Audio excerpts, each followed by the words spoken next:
Muy bien, bienvenidos nuevamente a una clase virtual del curso de Circuitos Lineales 1. En esta ocasión lo que vamos a hacer es eh, hacer una introducción al simulador de circuitos MicroCAP. Y entonces vamos a ver pues cómo se construyen los diagramas del circuito en el MicroCAP y cómo se simula para obtener las variables del circuito. Y al mismo tiempo pues vamos a ver unos ejemplos de ejercicios resueltos que ya les puse previamente también en la página del curso. Entonces el primer ejemplo es el problema 2.18 del libro de Sadikú y este es el circuito que se nos da y nos piden encontrar la magnitud de la corriente I y la magnitud de la tensión VAB que está definida entre estos dos nodos. En el circuito vean que tenemos pues tres fuentes de tensión independientes y tenemos dos resistencias.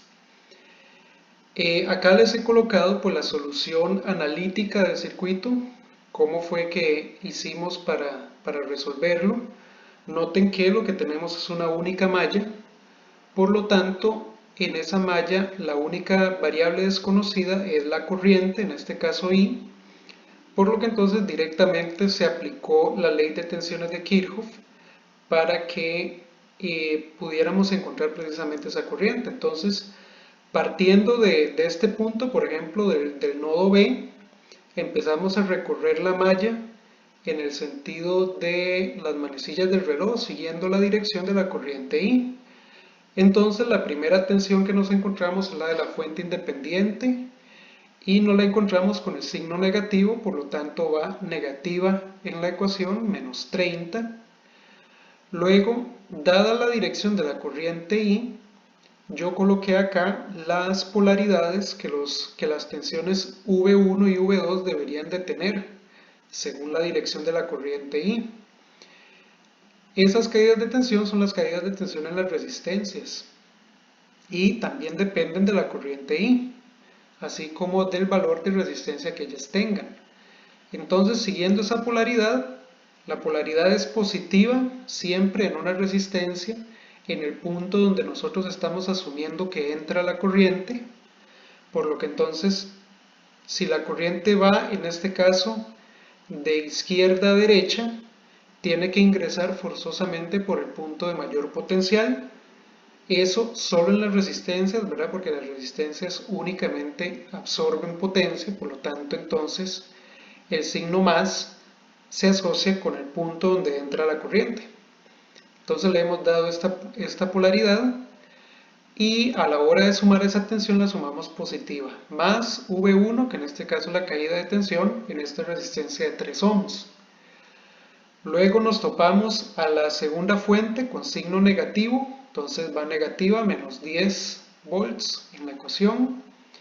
Continuamos avanzando en la trayectoria y nos encontramos a V2 con signo positivo, entonces lo sumamos más V2 y finalmente nos encontramos a la fuente de 8 volts con signo positivo en este caso, entonces más 8 volts, y como ya completamos la trayectoria volvimos al nodo B, entonces ya hemos sumado todas las tensiones de la malla, por lo que entonces las igualamos a 0. Entonces vean que en esta ecuación tenemos a V1 y tenemos a V2 como variables, y lo que vamos a hacer para resolver es, bueno, mandar todos los términos constantes al lado derecho y las tensiones V1 y V2, como dije hace un rato, dependen de la corriente I y dependen de la resistencia. Por ley de Ohm, en una resistencia tenemos que su tensión, su caída de potencial, es R por I, ¿verdad? Eso nos dice la ley de Ohm. Por lo tanto, V1 es igual a 3, que es R1, multiplicado por la corriente I. Y V2, exactamente igual, aplicamos ley de Ohm en la segunda resistencia, sería 5 por I. Vean que I es la misma porque evidentemente al estar estas dos resistencias conectadas en una misma trayectoria cerrada, pues entonces la corriente I circula de la misma forma por ambas. No importa que esté esta fuente aquí en el medio, por ejemplo. La corriente I está fluyendo por toda esta malla, por toda esta trayectoria cerrada, en la misma corriente, por lo que entonces sustituimos aquí en ambos casos por la misma corriente. Y eso nos queda igualado a 32. Vean que ya nos quedamos con una única incógnita en esa ecuación, ya la podemos resolver y obtenemos que la corriente de la malla I es de 4 amperes. Ok, entonces ya tenemos la primera parte del problema resuelto. Ahora para encontrar la segunda parte, que es VAB, nos dicen que VAB es la tensión que existe entre estos dos nodos, entre A y B. Nos están dando esta polaridad ya desde el inicio del problema, entonces tenemos que mantener esa polaridad para dar la respuesta en función de estos signos que nos están dando. Y para resolverla, lo que podemos hacer es utilizar LTK también, pero dividiendo este circuito en dos mallas, digamos en dos submallas, que nosotros podamos trazar eventualmente aquí. Dos trayectorias pequeñas. Una sería al lado derecho y la otra la podríamos trazar al lado izquierdo. Podemos usar cualquiera de las dos, en cualquiera de los dos casos el resultado nos tiene que dar igual. Yo utilicé para resolver este circuito la trayectoria cerrada de la izquierda, no, perdón, la de la derecha. Entonces definí, por ejemplo, el punto B y ahora en vez de recorrer hacia este lado, voy a recorrer hacia VAB, perdón, que es la tensión que nos están pidiendo. Entonces, partiendo de B, me voy a topar a VAB con signo negativo, entonces lo coloco negativo acá en la ecuación. Luego sigo hacia la derecha, me topo a V2 con signo positivo, entonces lo incluyo positivo. Luego me topo la fuente de 8 volts positiva, entonces la incluyo positiva. Y estaría volviendo nuevamente a B. Entonces igualo a 0. VAB es la incógnita, entonces la paso al otro lado positiva. V2, yo sé que está en función de la corriente, que son 5 veces I, 8 es constante, y la ventaja es que I ya la conocemos, es de 4 amperes, entonces la sustituimos y resolvemos entonces para VAB, que nos da en 28 volts. Entonces ese es el análisis a mano, ya tenemos la respuesta del problema a mano. Entonces ahora lo que vamos a hacer es ver cómo se inserta esto en el simulador MicroCAP para nosotros poder corroborar los resultados. Muy bien, entonces ahora vamos a simular el circuito, entonces me vine para el MicroCAP. Vean que acá en la ventana pues se me presentan varias secciones. En esta área, por ejemplo, es el área de trabajo, donde vamos a trabajar el diagrama del circuito. De este lado se nos muestran en estas ventanas pues información de los componentes que vamos a ir seleccionando. Y aquí en la parte de arriba tenemos varias barras de herramientas. Y por ejemplo aquí arriba tenemos las resistencias, por ejemplo, aquí las pueden ver en diferentes posiciones. Tenemos aquí la parte de baterías, también en diferentes posiciones. Aquí están las fuentes de corriente independientes y aquí están las fuentes de tensión independientes. Para efectos de este curso, pues fuentes de baterías y fuentes de tensión independientes pues van a funcionarnos igual. También hay otros componentes que ustedes pueden ver acá, que vamos a ver más adelante. Por ejemplo, aquí están los capacitores, aquí están los inductores, y el resto pues son elementos de electrónica analógica y de electrónica digital que ustedes van a ver en otros cursos más adelante. Aquí abajo pues tenemos las opciones de simulación que vamos a ver en un momento. Y aquí, por ejemplo, tenemos opciones para generar, digamos, para colocar texto en el diagrama. Y estas dos son para colocar los cables o las conexiones, tanto en ángulos rectos como en diagonal. Muy bien, entonces, para simular el circuito que nosotros estábamos viendo hace un momento, Voy a empezar colocando las fuentes de tensión, las fuentes independientes de tensión. Entonces me vengo al menú, selecciono una de ellas y me vengo y la coloco acá en el área de trabajo. En el momento en el que la coloco, vean que aparece esta ventana donde el simulador básicamente lo que me va a pedir es que le diga de cuántos volts, cuál es la magnitud de esa fuente de tensión independiente. Entonces aquí donde dice value, donde dice valor, voy a colocar 30 volts para la primera fuente.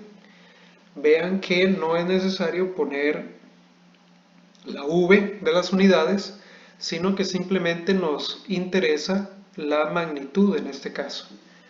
En este caso son 30 volts. Si yo coloco una M minúscula, estaría diciéndole al simulador 30 milivolts. Si coloco una U, le diría 30 microvolts. La N serían 30 nanovolts y si coloco una P sería 30 picovolts. En los múltiplos también ocurre, ¿verdad? Si yo coloco una K, serían 30 kilovolts. Si yo coloco las letras MEG, estaría diciéndole 30 megavolts. Y si coloco una G mayúscula, serían 30 gigavolts. Y eso mismo aplica pues para las resistencias, en el caso de los ohms, para las corrientes, en el caso de los amperes, y así sucesivamente. Entonces en este caso esta fuente es de 30 volts. Yo voy a marcar aquí para que el simulador me muestre la magnitud a la par del símbolo y ya con eso listo le doy enter. Entonces vean que ya aquí me aparece una fuente de 30 volts y el simulador la numeró como V1. Eso se hace automáticamente. Luego voy a colocar por acá V2. V2 dijimos que era de 10 volts, entonces ahí selecciono 10 volts, le doy enter y V3 que la voy a colocar por acá es de 8 volts. Ok, entonces 8 volts, le doy enter y ya tengo las tres fuentes colocadas. Marco la flecha para entonces volver a la selección. Entonces vean que acá si yo selecciono V2 y le doy control R, me la voltea hacia un lado. Yo la ocupo horizontal así como está, pero ocupo el menos de este lado. Entonces le doy control R nuevamente, le doy control R hasta que se acomoda en la dirección en la que yo lo ocupo. Entonces ya ahora sí la tengo con la polaridad que se especifica en el circuito.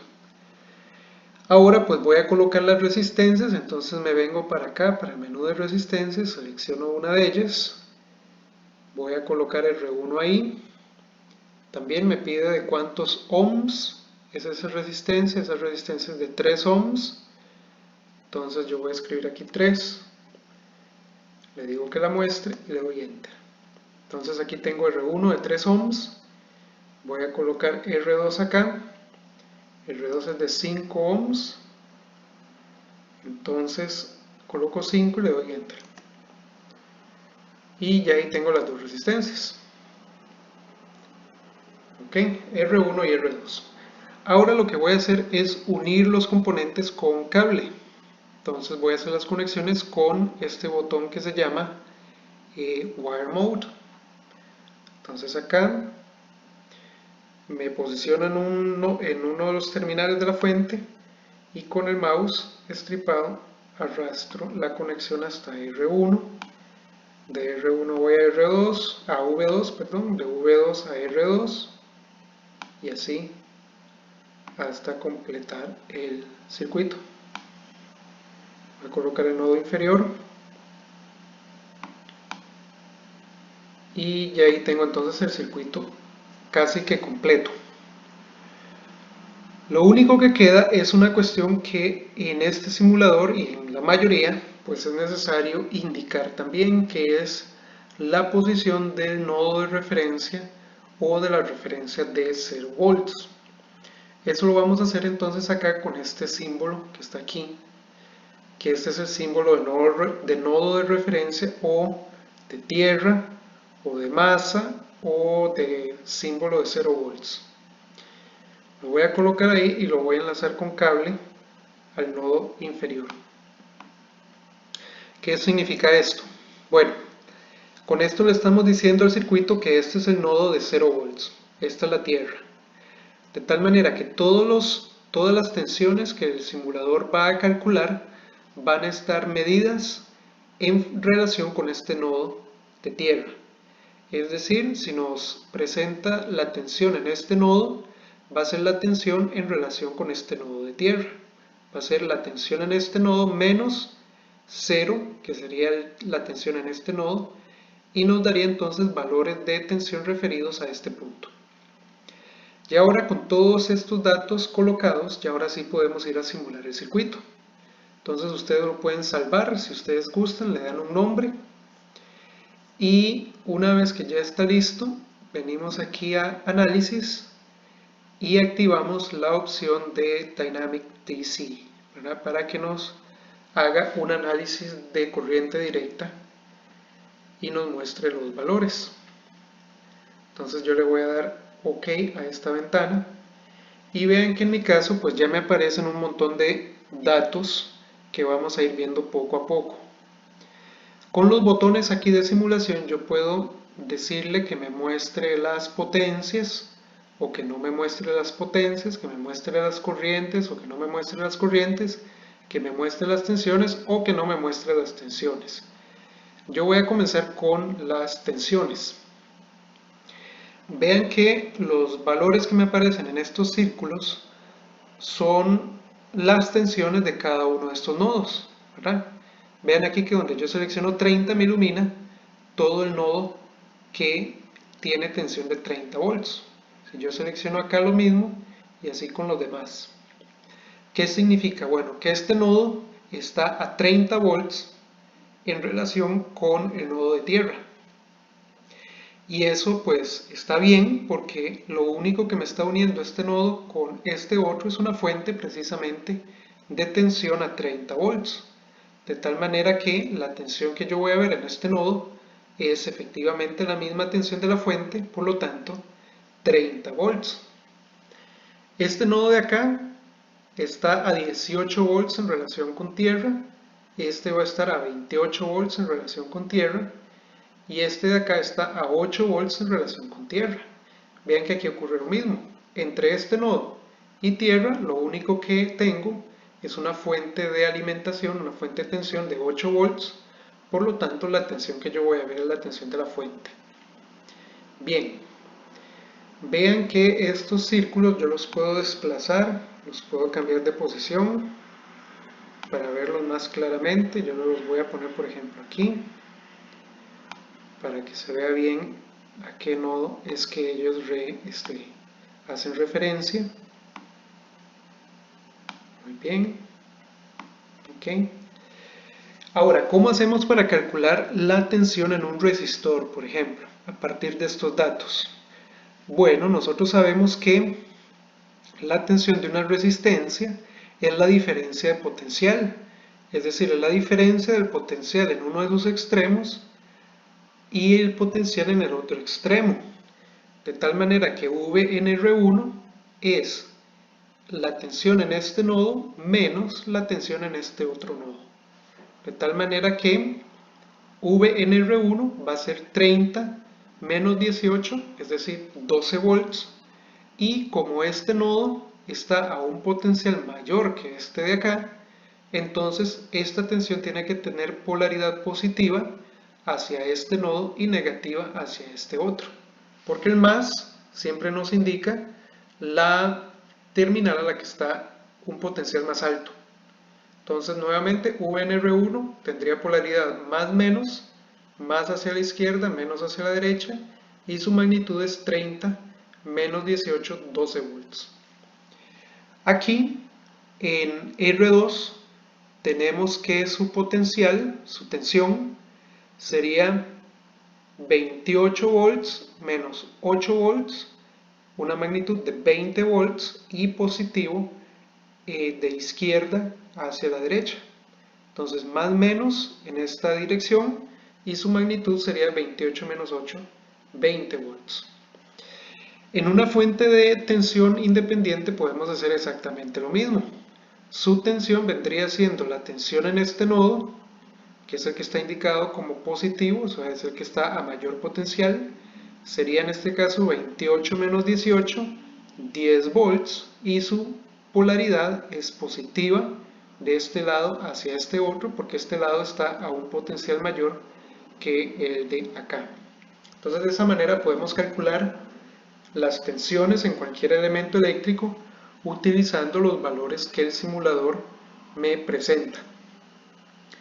Ok, recuerden que el potencial en este nodo de acá es 0, por eso le pusimos nodo de referencia o nodo de tierra, de tal forma que la tensión en esta fuente, por ejemplo, vendría siendo 8 menos 0, 8 volts, como está aquí indicado, y polaridad más menos porque este nodo está 8 volts por encima del nodo de referencia.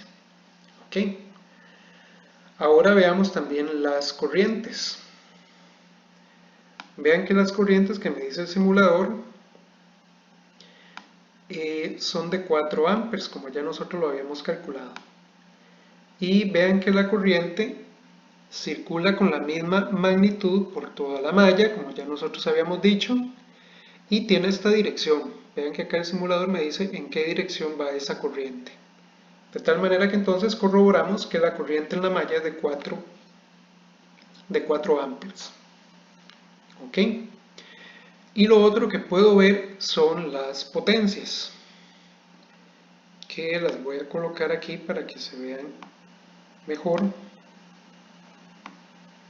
que no queden tapando información que nosotros podríamos ocupar en algún momento. Y vamos a ir viéndolas una a una. Ven que el simulador para las fuentes siempre me va a indicar una potencia como PG, potencia generada, la potencia generada por la fuente.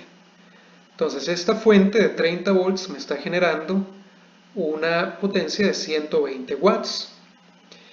¿Qué sería? Pues los 30 volts de la fuente multiplicados por la corriente, que son de 4 amperes, 30 por 4, 120. Vean que la corriente está saliendo por el punto de mayor potencial, por lo tanto esta potencia es potencia entregada al circuito, ¿verdad? Veamos ahora la resistencia. Esta resistencia tiene potencia disipada, PD, de 48 watts, que vendrían siendo los 12 volts de su tensión multiplicados por los 4 amperes de la corriente que circula por ella, 48 watts. La corriente ingresa por el punto de mayor potencial, habíamos dicho que este punto es el punto más de la tensión de la fuente, de la resistencia, por lo tanto esa potencia es consumida, es absorbida. En esta fuente tenemos potencia de 40 watts generada. Vean que la corriente sale por el punto de mayor potencial, por el punto más, por lo tanto esa potencia es generada, es entregada al circuito. En esta resistencia, potencia disipada de 80 watts, la corriente ingresa por el punto de mayor potencial, por lo tanto la resistencia consume energía, está absorbiendo esa potencia. Y el caso interesante está acá en la fuente de 8 volts, donde vean que el simulador me dice potencia generada de menos 32 watts. Menos 32, la magnitud de 32 viene de multiplicar 4 por 8, ¿verdad? V por I, y el menos viene del hecho de que aquí la corriente está ingresando a la fuente por el punto de mayor potencial. O sea, esta fuente se está comportando como si fuera una resistencia, está absorbiendo energía, está disipando potencia. Entonces el simulador no lo indica con este menos acá. Esta potencia es absorbida. ¿Ok? Entonces al final vemos que también el simulador nos presenta esta ventana que podemos mover ahí a gusto, ¿verdad? Nos dice que fue una simulación dinámica de corriente directa, se asumió una temperatura de 27 grados Celsius y la potencia generada total, el simulador nos dice que es de 128 watts, pero el simulador lo que está haciendo es sumando todas las PG potencias generadas, en este caso 120 más 40 menos 32, nos da un valor de 128 watts, y luego nos suma como potencias disipadas las de las resistencias.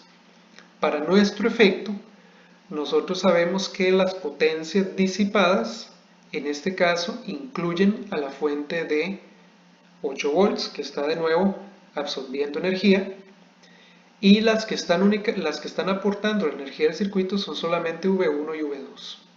Las resistencias y esta fuente absorben energía. Y para efectos del curso nuestro, ya nosotros habíamos visto que potencias absorbidas, entregadas al circuito, perdón, son negativas, y potencias consumidas eran las que iban a tener signo positivo, ¿ok? Pero en el simulador, pues esto lleva una convención contraria que hay que tener en cuenta a la hora de interpretar estos valores. Y ya con esto pues básicamente completamos. Lo único que nos queda es identificar en la simulación cuál era la tensión VAB, que era la tensión entre este nodo y el nodo B, que en este caso nuestro es el nodo de referencia. Entonces nuevamente la tensión que hay entre este nodo y este de acá sería la tensión de este nodo, que son 28 volts, menos la tensión de este nodo, que son 0. Entonces efectivamente VAB de la simulación también vemos que es de 28 volts. Entonces de esa forma corroboramos los resultados del análisis. Y nos vemos en un rato tal vez con otro ejemplo de simulación.